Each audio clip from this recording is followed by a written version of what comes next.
Good evening. This is Akashvani. I am R.S. Raghu with the world news.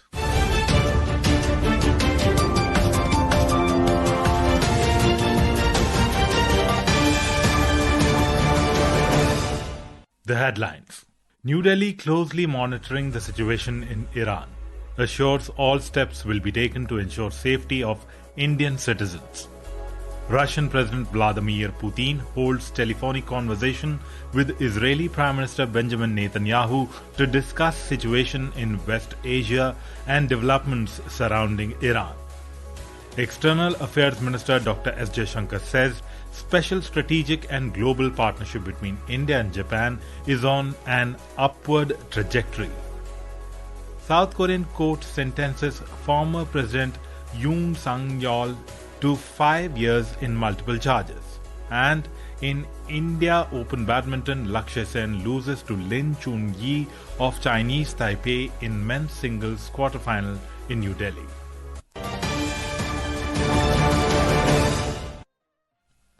External Affairs Ministry has said India is keeping a close eye on the prevailing situation in Iran. During a media briefing in New Delhi, MEA spokesperson Randhir Jaiswal said that India is committed to take whatever steps required in the interest of the Indian citizens living in that country. We have around 9,000 Indian nationals in Iran. They are mostly students, people connected with business, some professionals as well, pilgrims and seafarers. Given the situation there, we have issued a few advisories asking Indian nationals to avoid all travel to Iran and Indian nationals who are already resident in Iran to leave Iran by available means including commercial flights. We continue to closely watch the unfolding situation there and will take all necessary steps for the welfare of our people. Regarding Chabahar Port, Mr. Jaiswal said the U.S. Treasury issued guidance on a conditional sanctions waiver in October last year, which is valid until 26th of April this year. He said India continues to engage with the U.S. on the arrangement. On 28th October 2025, the U.S. Department of Treasury had issued a letter outlining the guidance on the conditional sanctions waiver, which is valid till 26 April 2026. We remain engaged with the U.S. side in working out this arrangement. On defense cooperation with Japan, Mr. Jaiswal said India is looking forward to further strengthen the ties and several projects are under consideration. Kremlin said that Russian President Vladimir Putin held a phone conversation with Israeli Prime Minister Benjamin Netanyahu today, during which they discussed the situation in West Asia and developments surrounding Iran. According to a Kremlin statement, Mr. Putin outlined Russia's fundamental approach in favor of intensifying political and diplomatic efforts to promote stability in West Asia. On the same day, Mr. Putin also spoke by telephone with Iranian President Masoud Pezeshkian. Kremlin spokesman Dmitry Peskov told reporters in Moscow that the Russian president will continue efforts aimed at de-escalating tensions in the region. External Affairs Minister Dr. S. Jaishankar has said that the special strategic and global partnership between India and Japan is on an upward trajectory. Mr. Jaishankar said this after co-chairing the 18th India-Japan Strategic Dialogue with his Japanese counterpart Toshimitsu Motegi in New Delhi today. In his opening address ahead of the talks with the Japanese Foreign Minister, Dr. Jaishankar said that over the last 2 decades, India and Japan have successfully transformed their relationship from a purely economic one into a comprehensive and strategic partnership. India attaches very great priority to its friendship with Japan. And over the last 2 decades, we have been successful in transforming the relationship from what was primarily an economic relationship into one that is broad, comprehensive, and strategic in its focus. We attach the highest priority to working with Japan in international forums. In a social media post, the External Affairs Minister said that both countries discussed a wide range of issues during the discussions, including deeper economic cooperation, maritime security, supply chain resilience, critical minerals, technology, people-to-people ties, and multilateral cooperation. The Ministry of External Affairs has said under the Economic Security Initiative, India and Japan will convene the private sector dialogue to enhance public-private cooperation in the field of economic security.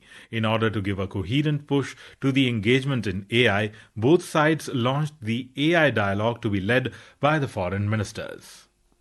This is Akashvani. You are listening to World News.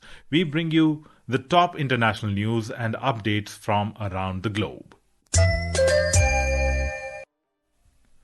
A South Korean court today sentenced former President Yoon Suk-yeol to 5 years in prison on charges that included obstructing attempts by authorities to arrest him following his failed bid to impose martial law in December 2024. The Seoul Central District Court found him guilty of ordering security forces to block his detention, excluding cabinet members from key decisions, destroying documents and deleting secure records. The court said Yoon showed no remorse and committed serious abuses of power. The ruling comes ahead of a separate verdict next month on insurrection charges for which prosecutors have sought the death penalty. The United Kingdom Conservative Party leader and MP Bob Blackman raised grave concerns over disastrous situation in Bangladesh where Hindus are being murdered on the streets, their houses and temples set ablaze. He said that other religious minorities are suffering similar fate. Speaking in the House of Commons, he said the unrest comes as Bangladesh prepares for February 12 elections marked by serious democratic concerns, including the ban on the Awami League and calls by Islamic extremists for constitutional changes. A federal court in Pakistan has ordered the police to find and present a 13-year-old Christian girl who was reportedly kidnapped, converted and forcibly married to a Muslim man.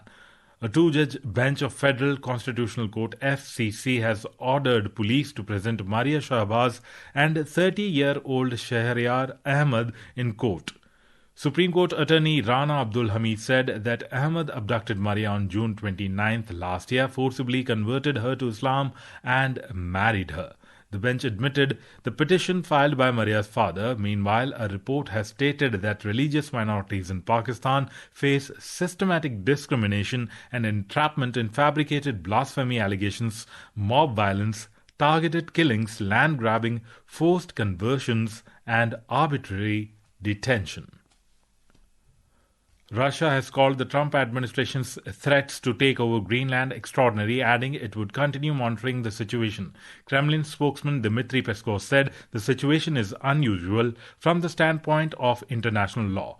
Peskov's comments come shortly after the US, Denmark and Greenland held talks over the future of Arctic Island. US President Donald Trump has talked up acquiring Greenland, a self-governing Danish territory, since a military operation to depose Venezuelan President Nicolas Maduro on January 3rd. Tens of thousands of Cubans demonstrated today outside the U.S. Embassy in Havana to decry the killing of 32 Cuban officers in Venezuela and demand that the U.S. government release former Venezuelan President Nicolas Maduro.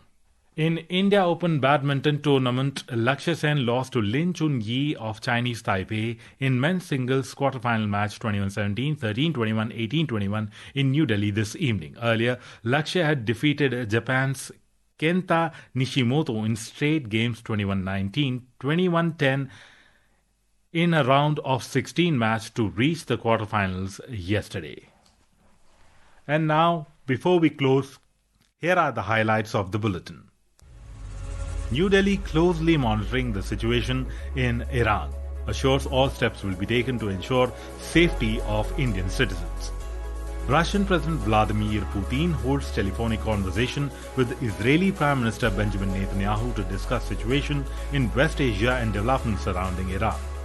External Affairs Minister Dr. S. Jaishankar says special strategic and global partnership between India and Japan is on an upward trajectory. South Korean court sentences former President Yoon Suk-yeol to 5 years in multiple charges.